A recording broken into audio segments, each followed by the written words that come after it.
It's day 2 of 13 Days of Frightful Fragrances, where I unbottle the mysteries of perfume history.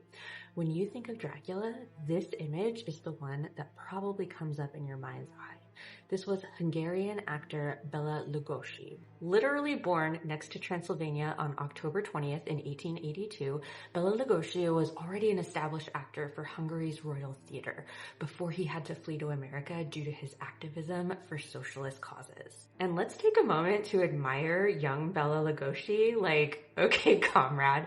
This piercing stare won him the role of a lifetime in 1927 when he was cast to play Dracula on Broadway.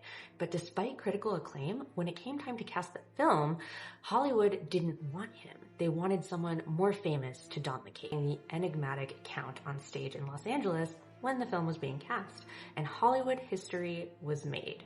And while the thought of Dracula might conjure up the scent of garlic and wolfsbane, Bela Lugosi was much more refined in his love for a classic fragrance. When promoting the film Murder by Television in 1935, Lugosi filled out a questionnaire to be used during the press tour, and the questionnaire was then found and printed in the 1974 magazine Famous Monsters of Filmland. And it's a pretty long questionnaire, and it's really cool to see his actual handwriting. And here, question 43, they asked for the actor's favorite perfume, to which he replied, eau de cologne. Now here's a mini perfume history lesson for you.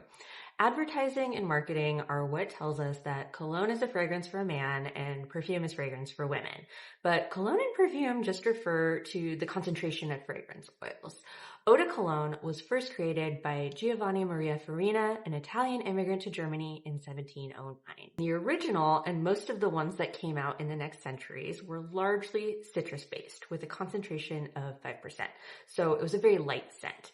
In terms of scents available, Farina's eau de cologne, then fragrances like 4711, Florida Water, and also Roger and Gallet, those were all the most widespread ones. But apothecaries or drugstores would also make preparations of eau de cologne fresh for their clients. So because he doesn't list a brand, and to my knowledge, none of his bottles are still around, it's hard to say which specific fragrance he used. However, there are 2 clues which lead me to believe that he specifically used the original Farina. First off, and you can zoom in on this, the fact that he calls it eau de cologne, all caps, I think he's referencing the scent's actual name, which is Farina. Again, Bela Lugosi's estate worked with Don Juan Pomade to make a pomade with Lugosi's picture on it.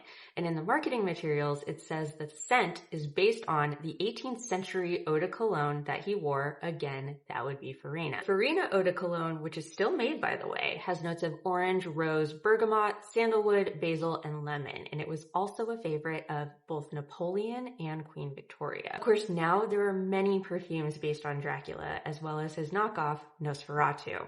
You've got Black Phoenix Alchemy Labs Dracula perfume oil, My Perfume Oceans of Time, and Heretic's Nosferatu, which was released with last year's remake. But the fact that Bela Lugosi, the Dracula that all other Draculas emulate, were the sophisticated old world fragrance preferred by centuries of royalty is just so on brand for Bram Stoker's sophisticated Count. Follow for day 3 of 13 Days of Frightful Fragrances, where we'll talk about Mumia powder, and you can catch up on any that you've missed at the playlist below.